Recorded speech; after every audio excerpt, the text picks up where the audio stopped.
coming to you from my kitchen today because I am currently cooking dinner. I got home early and fell asleep on the couch, and now it's like almost 6 o'clock, and I usually eat dinner at 4:30 because I'm actually 80 years old. So I'm coming from the kitchen because I'm trying not to burn things. Today I wanted to share with you a little bit about the robotics meet that I took my kids to in Allendale this weekend. It was super crazy. Some of these teams get so intense with their robotics meets, and like the robots that they build are just like next level. Like my kids built them by themselves from their manuals. I'm pretty sure half of these kids, like the adults, built them in their laboratories or something. They were crazy. So I got up at 4 o'clock in the morning to get to school by 4:45 so that I could pack all the stuff in my car and be ready to go with the kids by 5:15. And then the kids got there at 5:15 and we drove down to Allendale and we stopped at McDonald's on the way, and it was a lot of fun because it was like 6 o'clock in the morning and they were just all like, because you know they're middle schoolers and that's what they do. So we get to the robotics meet, and the very first thing we have to do is go to the pit area to set up our pit.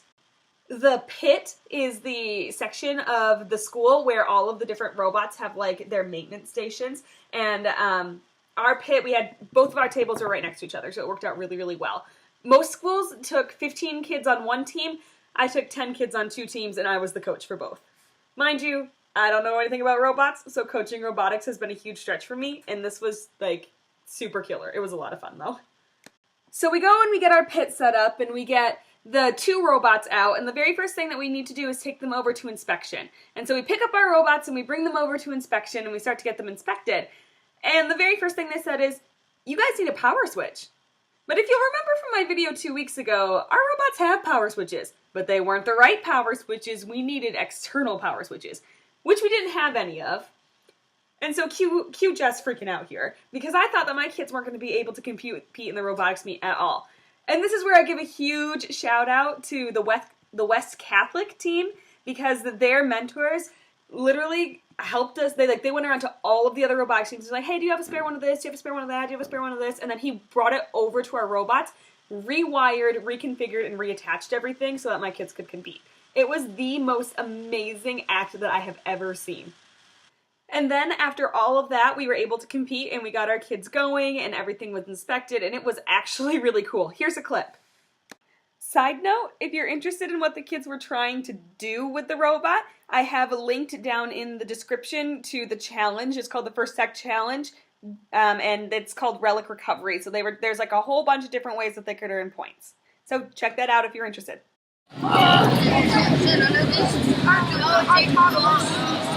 It looks like they just knocked a ball off of theirs. Okay, now they can go. 3, 2, 1.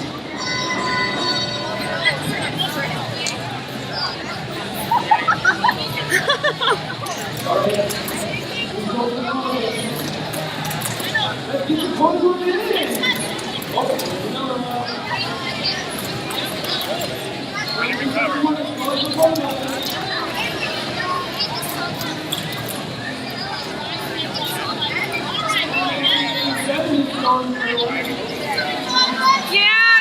Go Team Red! Go, go, go! Yeah?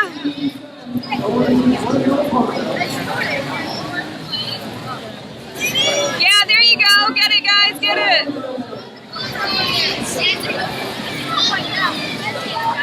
Yeah, there you go.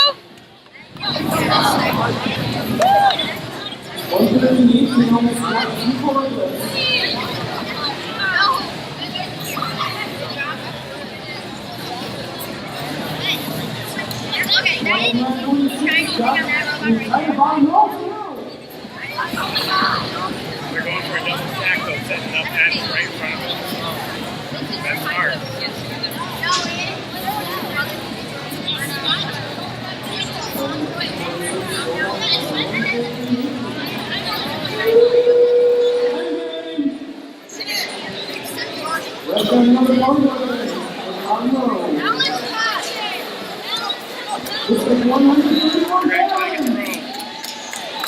Use the speed button!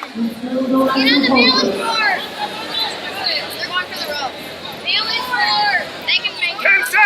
Go to the balance board! Yeah! Woo! Oh, come on! Go! Oh, close! So you can't actually see my kid's robot in that clip. It's behind the large pile of foam blocks. But the kids did pretty well for their first meet. Out of the 36 teams that were there, we ended in 28th and 32nd. So for a very first meet for every single one of my kids except one, I think that we did pretty well. And let me tell you, Andy, I have caught the robotics bug, and actually so has the principal of my school. Today, when I went back to school to work with the kids again, on the robots, like, we haven't done a ton of like independent content. We've been doing it all tied in with the robots, PBL F2 dubs. He was like involved just about every single class period. It was so cool to see him like get in there and how do we redesign this and how do we make this work better, and are we going to be able to get the robot on the balancing stone, and are we going to be able to get the glyphs into the crypto box, and what about reclaiming the relic? Is that a good idea? It was like really cool to see him so involved too. So Andy, robotics is awesome. And I have another meet next week, which is really cool, on Saturday again, so it's going to be another long day, but I'm actually just meeting my kids there because I'm also going to be volunteering at Cran Hill this weekend. It is going to be a super busy one, but still really good. So, Andy, that's all I got for you today. I hope you really enjoyed a little glimpse into the world of robotics and how amazing it's been for me to be a part of this, even though I don't actually know anything about robotics, and how excited I am for next year's robotics competition. For real, this is like the coolest thing I could have ever hoped to coach, and hopefully I will get better at building robots and designing robots, and my kids will do even better next year. Love you, Andy. Bye.